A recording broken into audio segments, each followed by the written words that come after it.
মাননীয় প্রধানমন্ত্রীর সানুগ্রহ নির্দেশনা অনুযায়ী আমরা ক্রীড়া মন্ত্রণালয় থেকে যে পত্র পেয়েছি, প্রত্যেকটা ইউনিয়নে একটা করে খেলার মাঠকে ডেডিকেটেড, যেটা সরকারিভাবে স্টেডিয়াম আকারে ব্যবহার করা যাবে, এই ধরনের একটা মাঠ আমাদেরকে খুঁজে বের করার জন্য একটা নির্দেশনা রয়েছে। প্লাস হচ্ছে প্রত্যেকটা উপজেলায় একটা করে মিনি স্টেডিয়াম যাতে আমরা প্রয়োজনে জমি অধিগ্রহণ করে হলেও আমরা নির্মাণ করতে পারি, সেই লক্ষ্যে একটা নির্দেশনা এসছে।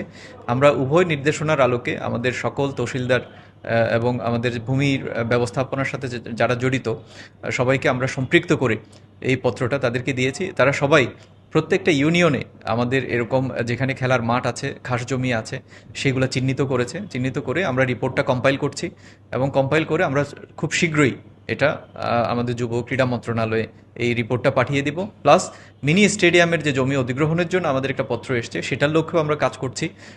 আমরা যাতে এই জমিটা, যদি খাস জমি থাকে তাহলে খাস জমিতে, অথবা যদি অধিগ্রহণ করতে হয় প্রয়োজনে আমরা অধিগ্রহণ করেও প্রত্যেকটা উপজেলায় যাতে একটা করে মিনি স্টেডিয়াম সরকারের পক্ষ থেকে উপহার দেওয়া যায়, সেই লক্ষ্যে আমরা কাজ করছি। ৭৬টি ইউনিয়ন রয়েছে, যদি আমি ভুল বলি না থাকি। এই ৭৬টি ইউনিয়নে কার্যক্রমটা কোন পর্যায়ে আছে স্যার, এটা শুধু আমরা আমাদের এই রংপুর জেলায় ৭৬টা ইউনিয়ন পরিষদে আর একেবারে কাছাকাছি জায়গার মধ্যে আমরা এটা বাছাই করার চেষ্টা করছি, যাতে এই আমাদের যে স্টেডিয়াম বা আমাদের বড় খেলার মাঠটা হবে সেটা হচ্ছে একটা গ্রোথ সেন্টারের পাশে হয়, এবং উপজেলা যেটা মিনি স্টেডিয়াম হবে সেটাও যাতে উপজেলা পরিষদের আমাদের যে গ্রোথ সেন্টার আছে সেটার আশেপাশে হয়। সেই লক্ষ্যে আমরা আমাদের জমিগুলা নির্বাচনের চেষ্টা চালাচ্ছি। ইতোমধ্যেই ৭৬টা ইউনিয়নের মধ্যে ৫০টা ইউনিয়নের জমি আমরা এটা শনাক্ত করেছি, এবং সেই লক্ষ্যে এসিল্যান্ড আমাদের কাছে প্রতিবেদন প্রেরণ করছে।